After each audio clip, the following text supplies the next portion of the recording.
All right, we're doing some trig.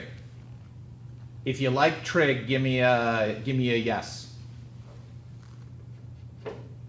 Yes. You liars. Nobody likes trig. What's wrong with you people? Okay, whatever. Trig is fun. Yeah. Then you're exceptions to the rule because most people don't like trig. Okay, so we're going to start with something simple. The unit circle. Let me go back here. Let's talk about the unit circle. I am sure that your pre-calculus teacher did an outstanding job of helping you learn the unit circle. Right? Right. I'm going to assume that they didn't do that. And I'm going to show you how I use the unit circle. For calculus, you need to know this really well. And some of you might be at that point where you know the unit circle very well. Some of you might be struggling with it. And hopefully what I show you, if you are struggling, will help you get there. Now, some of you are memorizers, and I get that. So you've memorized the unit circle. Some of you are memorizers and you memorize the first quadrant and you can manipulate it into the other quadrants. Whatever works for you. I am not a fan of memorization. I'm a fan of understanding, but again, whatever works for you. Okay, so I'll show you how I do the unit circle. What you're not going to have time to do on the calc test is sit down and draw the entire unit circle with all the values. Plug them in and then use that whenever you need it. It's going to be a waste of time. So you have to be able to do things quickly, like what's the sine of pi over 3. All right, so again, I'll show you how I do it. Hopefully it'll help, and hopefully it won't hinder you. One thing I forgot to mention, if your calculator is not in radians mode, it should be. 99% of the time we will work in radians.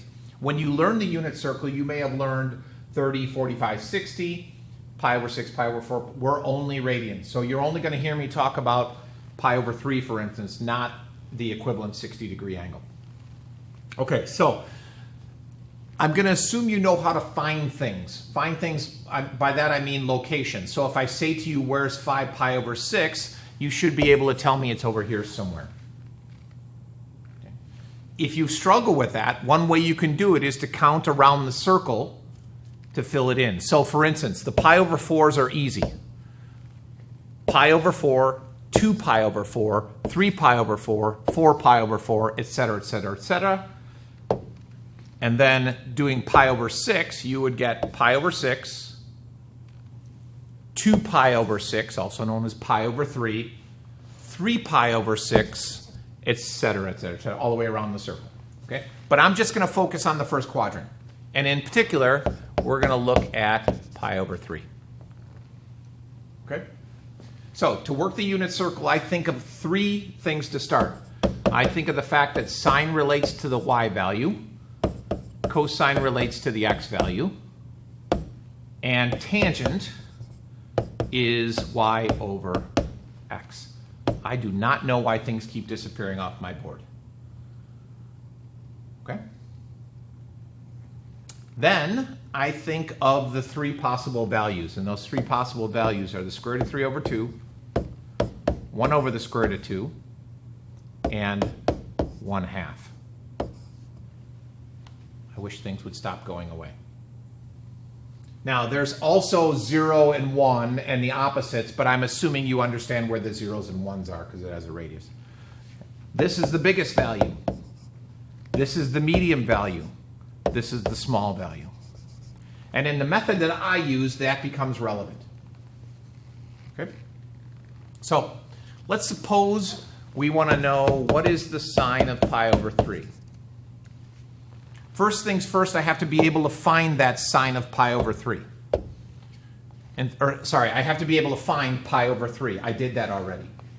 I'm hoping my n in sine comes back soon, because the psi of pi over 3 makes no sense. Then I ask myself, how do I get from the origin to pi over 3? Well, I would come over a little bit in this direction, and I would go up a bigger distance in that direction. This is really making me angry. Okay, so this is a small distance. This is a big distance. The only time you use the medium distances is when you're on the pi over 4s, also known as the 45s. Okay?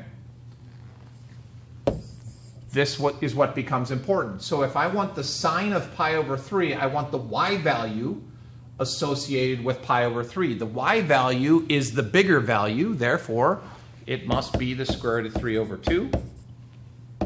It's positive because it's in the first quadrant. Done.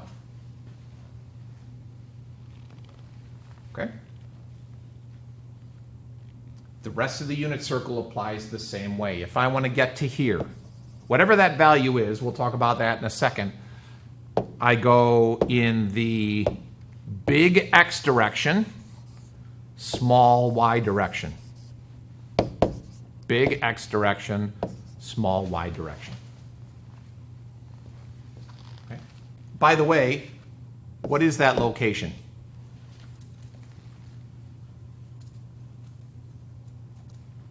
Pi over 6. Nicely done. Okay,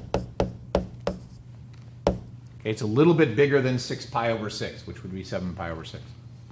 Okay, so if we wanted the sine, for instance, of 7 pi over 6, the y value is a small value. It would be 1/2. It's in the third quadrant, so it's negative. And we'd get negative 1/2. Quick review here.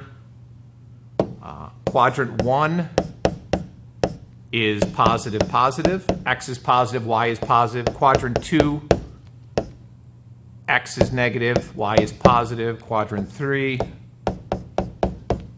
negative, negative. And quadrant 4, now I'm getting really angry, positive, negative. Okay? Questions on the unit circle? Sorry, do you mind explaining the big, medium, small one more time? It answers the question, how do you get to the location you're looking for the value of from the origin? Obviously, you're going to travel along the x value first, then you travel along the y value. So to get to 7 pi over 6, I travel along a longer x distance and a shorter y distance. And since x relates to cosine and y relates to sine, I can use that to find the values.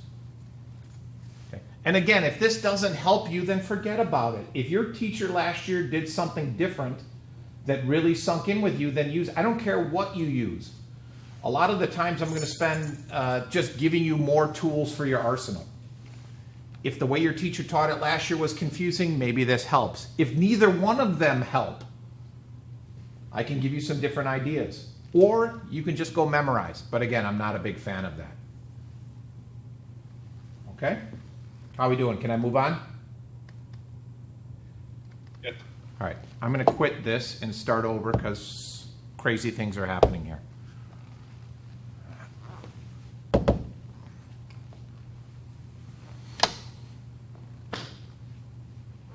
Okay, now what if a value isn't on the unit circle?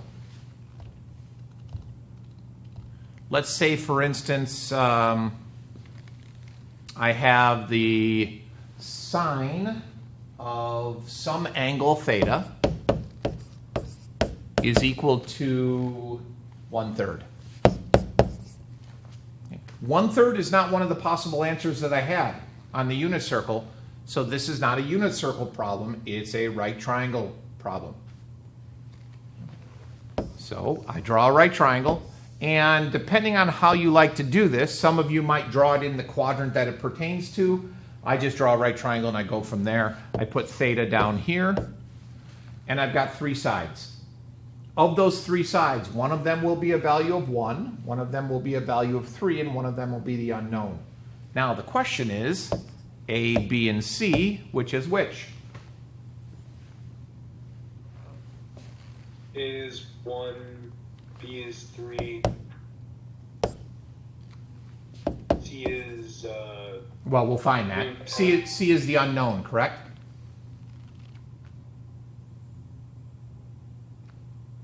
The rest of you, is that correct? No, No. What's wrong with it? because it's sine, 3 is going to be C. Good. How do we find B? Pythagorean theorem. Yep. 1 squared plus b squared is equal to 3 squared. So b is equal to 2 square roots of 2. Okay. In these types of problems, you have to ask yourself another important question. Is that positive or negative? Because when you take the square root, you can get a positive or a negative. Do I take the positive or the negative in this case? Positive? Why? Because both. Oh. Yeah, because. Wait, I need to think about it. Wait, because the sign is positive? Yeah. And the 1 is positive. And the 3 is positive. Negative distance. Okay, you're right.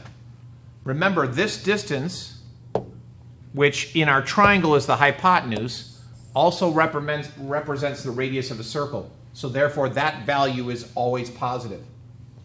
These will change signs depending on what quadrant you're in or what the value of this function is. It becomes most pertinent when you're talking about something like tangent. So if I had the tangent of alpha is equal to 3/7, immediately you would assume that the 3 is positive and the 7 is positive, but that's not necessarily true because this could also be -3 over -7. So in a problem like tangent, they will tell you what quadrant you're in. Okay? So for instance, they might say this is in quadrant 3, which would indicate that you're in this scenario because in quadrant 3 everything is negative. Okay. And again, that's if it's not on the unit circle. All right, last but not least is, I think it's last but not, yeah. Last is trig equations. So let's look at, by the way, this is from your homework tonight. So you probably want to write it down.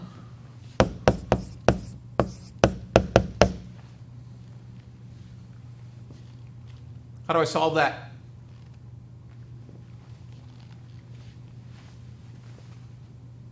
Treat it as a quadratic. Good.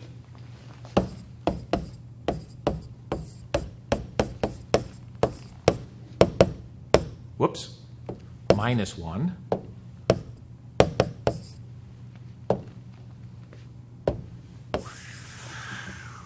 I'll come back to this in a second. Other ideas?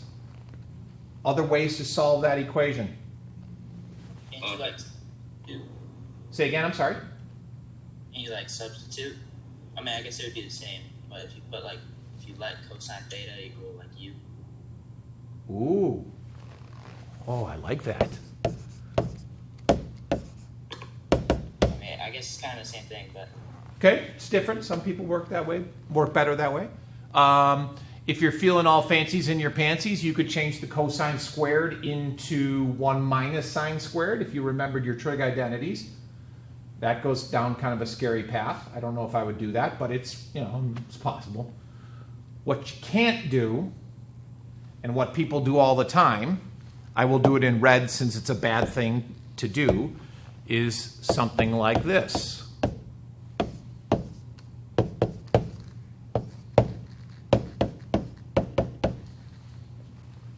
Is that first step mathematically accurate? Is it okay? The answer is yes. All I did is factor out a cosine. But here's where the mistake comes in. Then we do something silly like set cosine equal to 1 and set 2 cosine minus 1 equal to 1. And that's redonkulous. Okay. We've got a zero product rule. Zero product rule says A times B equals 0. That means what about A and B? One of them have to equal, one or both have to equal 0. Correct. And we don't know which one, so we assume they're both equal to 0 and we go from there. That's how you solve a quadratic. There is no one product rule. Just because two things multiply together to give you 1 does not mean they each equal 1. People do this all the time. And it's not just 1. They might do a 7 or 4 or 12. It gets crazy. So really what we would do is go back to this quadratic thing, factor it. 2 cosine theta equals 0. Let's see, that's minus. So I want a minus 1 there, a plus 1 there. Now, two things multiply together to give me 0. 2 cosine theta plus 1 equals 0. Cosine theta minus 1 equals 0. And let's be realistic. This is calculus. You probably don't need this step. You could go right to the cosine of theta is equal to -1/2. or the cosine of theta is equal to 1. Get your answers and go. Notice, 2 answers, 1 answer. Okay. Trig equations, fun.